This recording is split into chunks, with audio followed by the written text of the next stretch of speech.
বন্ধুরা, আজকে আমি বানাবো চিংড়ি মাছ। চিংড়ি মাছ রেসিপি করার জন্য যা যা লাগে ধুয়ে কেটে রেখে দিয়েছি।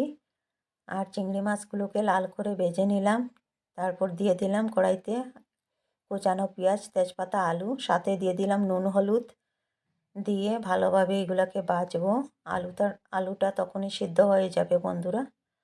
আলুটা সিদ্ধ হয়ে গিয়েছে পেঁয়াজের সাথে, পেঁয়াজগুলোও নরম হয়ে গিয়েছে। এখন আর একটা মিক্সচার বলে রেডি করব আমি। এটার জন্য মশলা আদা, রসুন, কাঁচা লঙ্কা একটু জল দিয়ে পেস্ট করে নেব।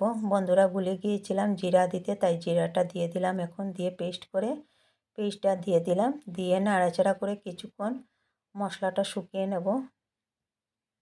কষানো হয়ে গিয়েছে বন্ধুরা কিছুটা। এখন দিয়ে দিলাম টমেটো আর একটু লঙ্কার গুঁড়ো দিয়ে আরও একটু ভেজে নেব। অনেকক্ষণ ভাজা হয়ে গিয়েছে বন্ধুরা। এখন দিয়ে দেবো চিংড়ি মাছ ভাজাগুলো, দিয়ে একসাথে এটাকে একটু সময় ভাজবো, 1 মিনিটের মতন। বন্ধুরা, এটা কিছুটা ভাজা হয়ে গিয়েছে। এখন দিয়ে দেবো আমি জল দিয়ে নাড়াচাড়া করে একটু সময় ফুটিয়ে নেব এটাকে।